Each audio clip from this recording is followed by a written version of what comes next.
Assalamu alaikum dear students. Today we will be discussing about National Program for Prevention and Control of Cancer, Diabetes, Cardiovascular Disease and Stroke.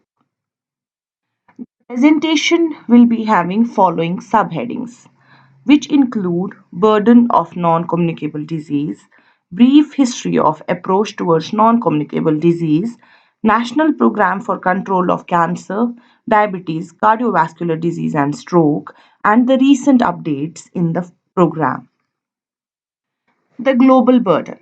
WHO published a report on global status report on NCDs, that is non-communicable disease, in 2019, which stated that out of the 56.9 million global deaths which occurred in 2016, 71% were due to non-communicable disease.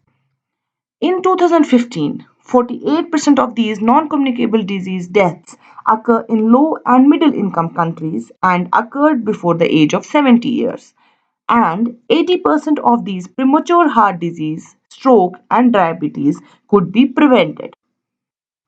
This slide shows the top global causes of death during 2017. It is evident from the slide that the maximum deaths were due to non-communicable disease like cardiovascular diseases, neoplasms, chronic respiratory disease, neurological disorders, diabetes and kidney disease. And a minor portion is due to maternal and neonatal disorders and other respiratory infections and tuberculosis. Coming to the epidemiology of non-communicable disease, this slide shows the proportion of non-communicable deaths occurring among those aged 30 to 69 years by WHO regions during 2016. And it's evident that the maximum number of deaths were in the Southeast Asian region, including India. Coming to the burden of non-communicable disease in India.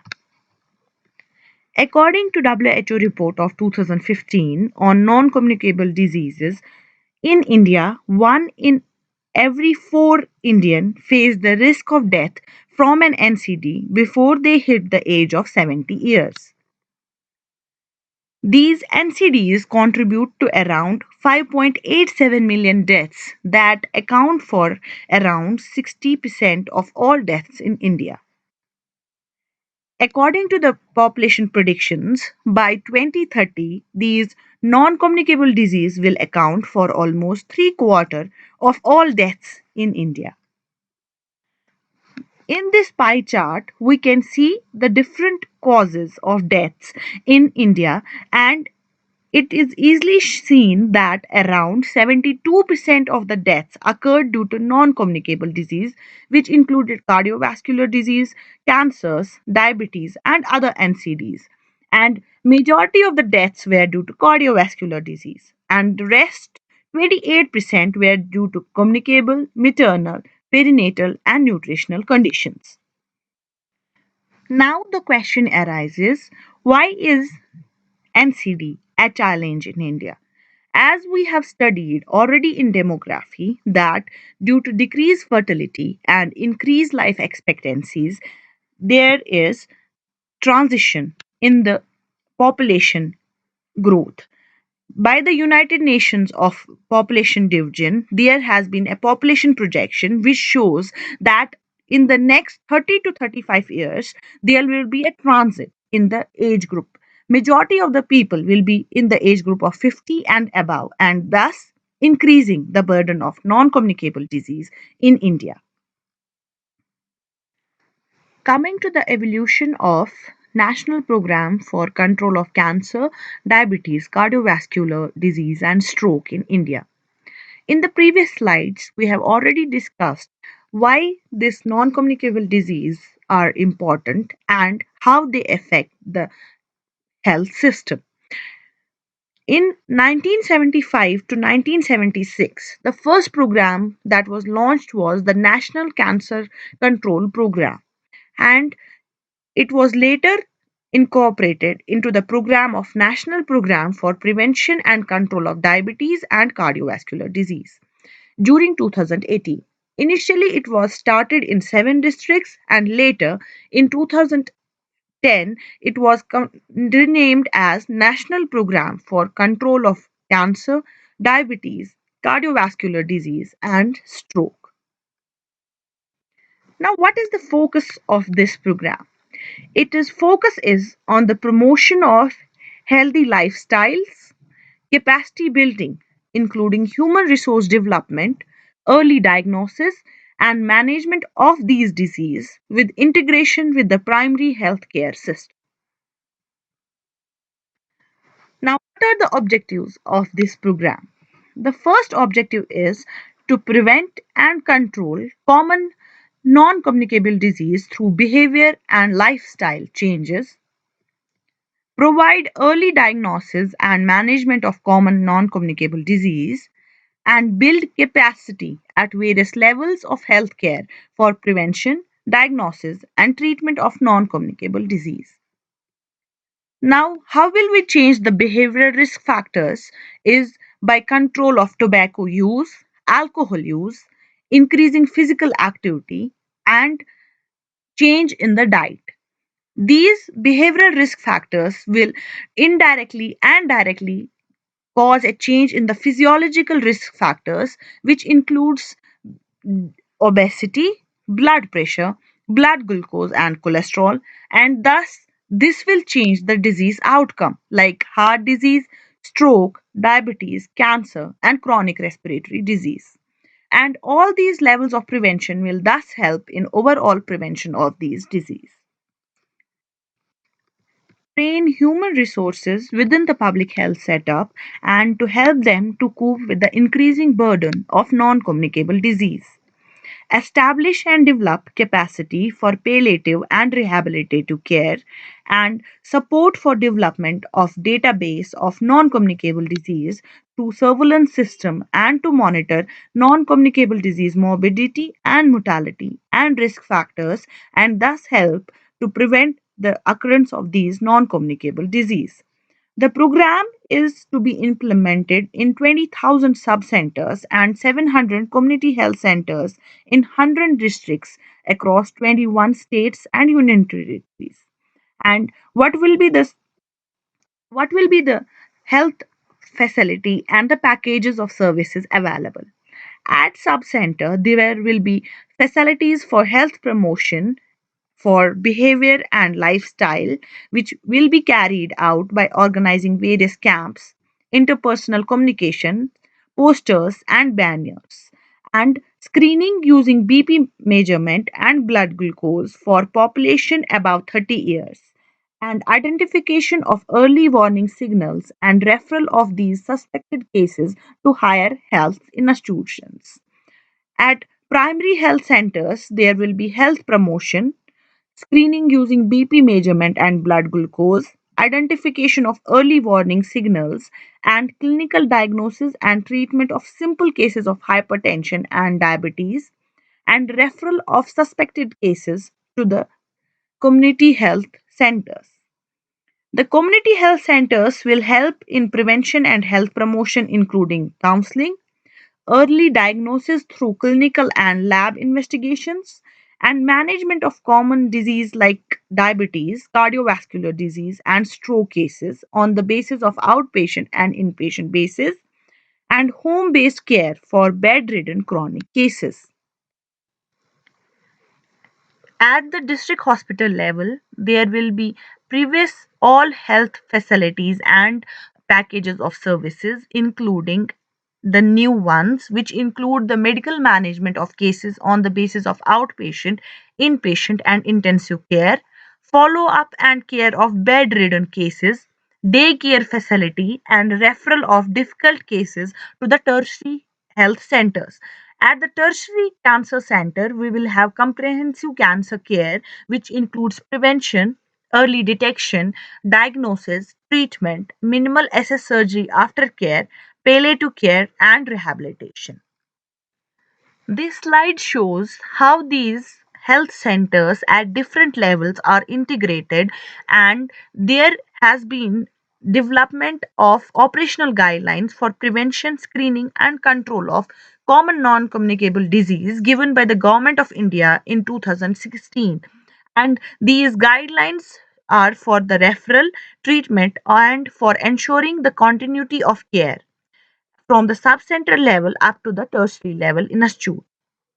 If anyone is found with a systolic BP of over 140 and diastolic blood pressure of over 90 of Hg or random blood sugar of 140 milligram and or per deciliter should be referred from a medical officer to the nearest facility for relevant lab investigations and initiation of treatment, or those who are found positive for cancer or precancerous lesions will be referred by ANMs to the higher authorities, higher health institutions, or once the diagnosis of hypertension or diabetes is established, the patient must receive at least a month's supply of drugs from the PHC, and if there is some issues, they can refer the patient to the higher health institution.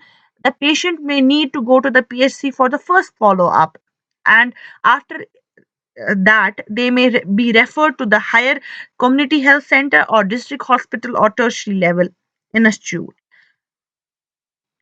The WHO has developed a comprehensive global monitoring framework for prevention and control of non-communicable disease 2013 to 2020, which is endorsed by the World Health Assembly in May 2013.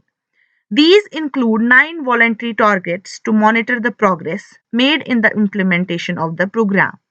These include an 80% availability of the affordable basic technologies and essential medicines, at least 10% relative reduction in the harmful use of alcohol, 25% reduction in premature mortality from non communicable disease, 30% relative reduction in prevalence of current tobacco use in persons aged 15 years and above. 50% of eligible people receive drug therapy and counseling to prevent heart attacks and strokes, halt the rise in diabetes and obesity, a 30% relative reduction in mean population intake of salt or sodium, 10% relative reduction in prevalence of insufficient physical activity, and 25% relative reduction in the prevalence of raised blood pressure or contain the prevalence of raised blood pressure. India is committed to implementation of the plan and take necessary steps to meet the objectives. The targets and the indicators for the non-communicable disease prevention and control in India are relative reduction in overall mortality from these non-communicable disease from 10% to 25% in 2025, relative reduction in alcohol use from 5% to 10%, halt in the rise in obesity and diabetes prevalence from no midterm target set in 2020 to halt the rise in obesity and diabetes prevalence in 2025, relative reduction in prevalence of insufficient physical activity from 5% in 2020 to 10% in 2025, relative reduction in prevalence of raised BP from 10% in 2020 to 25% in 2025, from relative reduction in mean population intake of salt with aim of achieving less than 5 grams per day from 20% in 2020 to 30% in 2025, relative reduction in prevalence of current tobacco use from 15% in 2020 to 30% in 2025, eligible people receiving drug therapy and counseling to prevent heart attacks and strokes from 30% in 2020 to 50% in 2025, availability and affordability of quality, safe, and efficacious essential non communicable disease medicines from 60% in 2020 to 80% in 2025, and relative reduction in household use of solid fuels as a primary source of energy for cooking from 25% in 2020 to 50% in 2025. Now, what are the newer initiatives which are under this program? First is the integration of Ayush, that is Ayurveda, yoga, Unani, Siddha, and Homeopathic system of medicines with this program. Integration intervention for prevention and control of rheumatic heart disease under this program and Rashtra Bal Swasthya Karyakram and integration of RNTCP with this program in order to manage the TB and diabetes comorbidities in India. Coming to the cancer component under this program. Cancer is an important public health program, and you have already studied about its burden and its risk factors and epidemiology in the previous lectures. The program was initially integrated with the National Cancer Control Program, and the objectives of this program for the cancer component are primary prevention of cancer by health education, secondary prevention, that is early detection and diagnosis of common cancers such as cancer of cervix, mouth, breast, and tobacco related cancers by screening or self examination method, and tertiary prevention, that is strengthening of the existing institutes of comprehensive therapy including palliative care. The schemes for the cancer component were revised under this new program, and there was first scheme was the Regional Cancer Center scheme. The existing regional cancer centers were further strengthened to act as referral centers for complicated and difficult cases at the tertiary level. For Kashmir, we have the Regional Cancer Center at SKIMS, Shere Kashmir Institute of Medical Sciences. And the second scheme was the Oncology Wing Development Scheme. The scheme has been initiated to fill up the geographical gaps in the availability of cancer treatment facilities in the country. Central assistance is provided for purchase of equipment and manpower. Third scheme is the decentralized NGO scheme. This scheme is meant for IEC activities and early detection of cancers. The scheme is operated by the nodal agencies and the NGOs and are given financial assistance for undertaking health education and early detection activities of cancer. Then we had the IEC activities at central level, which are to be initiated in order to give wider publicity about the tobacco legislation for discouraging consumption of cigarettes and other tobacco related programs and products and creating awareness among masses about the ill effects of consumption of tobacco and tobacco related products. Then we have the research and training. There are training programs, monitoring, and research activities which will be organized at the central level under this scheme. For this, we have the Manual for Health Professionals, Manual for Cytology, Manual for Palliative Care, and Manual for Tobacco Cessation. The cancer services under this program are common diagnostic services, basic surgery, chemotherapy, and palliative care for cancer cases is being made available at 100 district hospitals. Each district is supported with rupees 1.66 crores per year for the following like chemotherapy drugs, daycare chemotherapy, and facilities for lab investigation. There will be facility for home-based palliative care which will be given for at least 100 districts. Support is being provided by uh, appointing contractual manpower through medical oncologists, cytopathologists, cytopathology technicians, or nurses for day care. State cancer institutions will provide comprehensive care like diagnosis, treatment, and care services. And 45 centers will be strengthened as tertiary cancer centers. At the end, I would like to conclude my presentation on the note hit the root and trunk. The root is the social determinants. The trunk includes the overweight, smoking, alcohol, unhealthy diet, air pollution, and physical inactivity. And the branches that are the non communicable disease will fall automatically. In short, prevention is better than cure, and primary and secondary preventions will help in reduction of tertiary prevention.